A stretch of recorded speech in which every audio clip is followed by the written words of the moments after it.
Well, good morning again. It's good to see you. Are you surprised by anything you see up here today?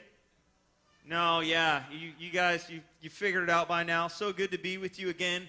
Thank you for those of us who are joining online or watching later on throughout the week. We are going to continue our series, Gone Fishing. Now, I got to let you know, I didn't hold my fishing pole the entire service last time. It didn't feel natural. So for those of you expecting it, I don't know what's going to happen. I try to change things up on occasion, but just don't be surprised if I have to set something down. Now, if you recall, we've been going over a book in the Bible. Does anybody know what that book has been? Jonah, that's right. And there's this thing that happens in the book of Jonah. It's a bit of a fish story, right? Hence the title of our series. And hence the stories and the conversations that we've been having. And if we haven't quite picked it up yet, let me remind us that the adventure that Jonah was invited to participate in God's plan for the redemption of the world, that is an invitation that not only extended to Jonah, that not only extended to the nation of Israel, but it's an invitation that extends to each of us, that we also have an opportunity to respond to. And so far, we've been learning that there are a couple of different ways we can respond to that invitation. The first being, does anyone remember? The first way we respond to the invitation? This is live. I'm looking like a failure, guys. We can run away, right? Just remember Monty Python. Run away, run away. You know, that's one of the ways that we can respond. Not a very good way to respond, however, because as we've seen, when we run away from God and His presence and His plan and His purpose for our life, things have a way of just not turning out so well. And we put ourselves at risk, and we put the lives of other people at risk, just like we see portrayed in the book of Jonah and in the lives of the Ninevites. So again, running away from God's invitation has very negative results. But secondly, as we learned last week, we can also respond by, somebody shout it out, asking for help. Asking for help, right? We can ask for help, much like Jonah did when he was in the belly of the great fish, right? It swallowed him up. He was there for 3 days. He cried out to God. He cried out for help. And God rescued him by causing the great fish to spit him up on dry land, and thereby also enabling him to help with the rescue of the Ninevites. But now today I want to talk about the third way that we can respond to this adventure, this invitation that God is extending towards us. And that third way is to follow through. Can you guys say that with me? Follow through. Very good. Now, quite some time ago, I was again fishing with my dad in Michigan. Everybody remember where Michigan is? Right here? But we were in the Upper Peninsula, right? So shift the hand. This has been a trend in the story, hence the title, Gone Fishing. And this specific time, we weren't after bass. We weren't after brook trout. No, we were after the snake-like, toothy northern pike. You guys know what a northern pike is? They call them pickerel some places. They're a relative to the walleye or wall-eyed pike. I like to call them pike. And some of the most fun fishing I've had has been fishing for these monstrous northern pike, especially if you tear into a big one. The only negative, the only drawback is they're a pain to clean because of their bone structure. But anyway, one of the ways that Dad and I like to fish for northern pike, see if that stays there, is we like to get our 7-foot graphite fishing rods and our open-face reels, and we rig them up with about a 10-pound test line, and then we put a leader on the end of them, a big leader on the end of them, because pike are very toothy. They have sharp teeth. You don't pick up a pike by its lip. You see people on TV picking up bass and stuff. Maybe if you're a bass fisherman, you know, you pick up a bass by its lip. You don't do that with a pike, because if you do that with a pike, they're going to shred your thumb. your thumb is going to come out and it's just going to be all shredded like sandpaper. It's going to be awful. So we put a leader on there to keep them from biting the line. And then generally we put a piece of shot or a sinker about 1.5 foot up the line. And we take a big shiner minnow and we put it on our hook. And then we drop it out behind the boat about 40 yards or so. We just let it go and we troll. We troll along the drop-offs where the fish generally like to hang out.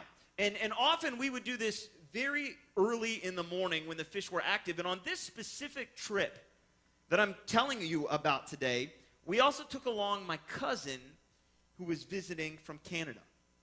And so the three of us, we travel out to the lake. We get into the boat, and I'm on one side of the boat fishing with my rod. My cousin's on the other side of the boat fishing with his rod. And then my dad's off the back of the boat fishing with his rod. So we have a boat going up and down the shoreline with 3 lines out, trolling for these northern pike. And as we're trolling along, we just kind of pick up our rods like this and let them back. Just pick them up and let them go like that. And when a fish will bite, when he'll take the bait, you'll feel your rod just kind of thump, thump, thump. And if it's weeds, it lets go. But if it's a fish, it just keeps going on. And when that happens, you need to flip open your bail and allow that fish to take the bait so he can swallow it. And then when he goes a little bit with that line, you close your bail, and then you reel in the slack until you feel the fish, and you lift your rod up in the air, and you got a fish on. And you're like, oh, yeah, this is good. And it's so much fun. And so here we are fishing, and it's not too long before the same exact thing happens to my cousin. He's going along, and all of a sudden he's like, oh, hey, I got one. And he flips open his bail. The line goes out. He lets the slack out, closes his bail, reels down, wham, fish on, and we're all excited because he hasn't caught a lot of big fish at this point in his life. And so he is like ecstatic, and he's yelling, he's all excited. Whoa, this is amazing. And he's reeling this fish in. And finally, it gets close to the boat, and we're like, okay, we got to get it. And you don't lip these things, remember, because you shred your finger. And some guys, if you're good, you can like grab them on like the sides of the temple area, the sides of their gills, and it just kind of paralyzes them, and you can pick them up out of the water. But if they're really big, you need to bring out this baby, right? And then you just lead them into the net, and you scoop them up out of the water. And it was so much fun that day because that specific day, it's like one of the best days I can remember fishing. Normally we'd get out on the water about 6 o'clock and we quit about 11 o'clock. This day we didn't quit until about 2 o'clock in the afternoon because it seems like every time we went along the shore, every time we made a pass, somebody would tie into a fish and occasionally a bass. But most of the time, we were just tearing into these pike. And sometimes it'd be 1 at a time. Sometimes it would be 2 at a time. Sometimes it would be 3 at a time. And we would all be fighting a fish. Just an absolutely amazing day fishing. And the best part was the next day, we were going to get to do it all over again. Does it get any better than that? So we went to bed that night, and I went to bed, and I've got this expectation, oh, I can't wait until morning comes. And then all of a sudden, Dad wakes me up at 6 a.m. Hey, time to go. I miss that. I miss Dad waking me up to go fishing and hunting and those kinds of things. Now instead of, hey, it's time to go, I get, and I hate that sound. So anyway, random thought. Dad wakes me up. We get ready. We're going to go fishing. He goes to wake up Jordan. Jordan's like, oh, I'm too tired. I just want to stay in bed. I want to sleep. And Dad and I are confused. We're like, really? Like, we just had the best day fishing ever. He's like, I'm too tired. I'm just going to stay in bed. You guys go without me. And Dad and I are looking at each other. We're just like, I don't understand. We're thoroughly confused. And then we're like, well, more fish for us. So, we took off, and we went fishing, and we had another good day. We didn't force him to go fishing with us. It was an invitation. But he didn't have to go. The invitation was there, but he didn't have to go. We didn't tie him up. We didn't drag him with us. Sit in this boat and hold this pole. We didn't do that. And just like that, God doesn't force us to follow him on his grand adventure. He invites us to go along, but it's a choice. I think growing up, not once did my dad ever force me to go with him, to go hunting or fishing or just go along for a ride. And he didn't force my cousin. And God doesn't do that with us either. But listen, when we do respond to that invitation, when we do respond to God's invitation to go on these grand adventures that are bigger than ourselves, to participate in things bigger than ourselves, the redemption of the world, there is absolutely tremendous potential for an amazing response. And so when God invites us, we can, 1, run away. We can, 2, ask for help. Or 3, we can follow through. We can embrace the invitation to participate. And when we follow through, amazing things happen. Just check out Jonah chapter 3 with me. It says, "Then the word of the Lord came to Jonah a second time. Go to the great city of Nineveh and proclaim to it the message I give you." Jonah obeyed the Lord and went to Nineveh. Now Nineveh was a very large city. It took 3 days to go through it. Jonah began by going a day's journey into the city, proclaiming, 40 more days and Nineveh will be overthrown. The Ninevites believed God. They declared a fast, and all of them, from the greatest to the least, put on sackcloth. When the news reached the king of Nineveh, he rose from his throne, took off his royal robes, covered himself with sackcloth, and he sat down in the dust. Then he issued a proclamation in Nineveh, "By the decree of the king and his nobles, do not let people or animals, herds or flocks taste anything. Do not let them eat or drink, but let people and animals be covered with sackcloth. Let everyone call urgently on God. Let them give up their evil ways and their violence. Who knows? God may yet relent and with compassion turn from his fierce anger so that we will not perish." And when God saw what they did and how he turned from their evil ways, he relented and did not bring on them the destruction he had threatened. Now, my friends, very simply, there are 3 things that we see resulting from Jonah's following through on God sending him to Nineveh, joining him and responding to his invitation to proclaim this message. And the very first result we discover in verse 5 and 6. People respond to God's message by humbling themselves. The scriptures say they put on sackcloth and fasted. Now listen, sackcloth is a very rough woven garment. It's very coarse.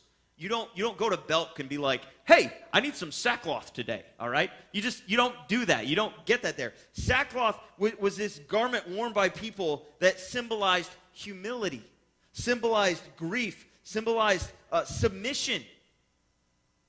Fasting was a practice where people didn't eat or sometimes drink as a sign of mourning. But you know, as we look in the New Testament and we see with Jesus, fasting can also be a sign of complete and utter dependence on God. And so by following through with the mission and the message that God gave him, Jonah, check this out. Jonah humbled himself and gave the Ninevites the same opportunity to humble themselves before God and respond to his invitation. This is what we read in verse 5. They humbled themselves, and it says, the Ninevites believed God. Don't miss that. The Ninevites believed God. How amazing is that? These oppressors of Israel, these enemies of Israel, these people not like them who did evil and wicked things before God, who were violent and cruel, worshiping other false gods and involved in sexual sin, who every person would just write off and say, you know what, there's no hope for them. Because of Jonah humbling himself, they respond to God. They believed God. The point being, when we follow through, we give and afford other people that same opportunity to respond to God. When we join God, we give other people and afford them the same opportunity to respond to God. And oftentimes, that begins with a posture of humility. A posture of humility, not just on their part, but on our part. On our part, with a willingness to respond to what God is doing and how he is working, to say, God, whatever you would have of me, that's what I'm willing to do. So that's what we see happening here in Jonah chapter 3. But then we see a second result of Jonah's following through, and that's seen in the king's decree in verse 8, where he says, "Let everyone call urgently on God. Let them give up their evil ways and their violence." And just look at how urgent of a request this is and how it's responded to, because in verse 7, the king isn't just telling people to fast. He's saying, don't even worry about feeding and watering your animals at this point. Don't worry about them.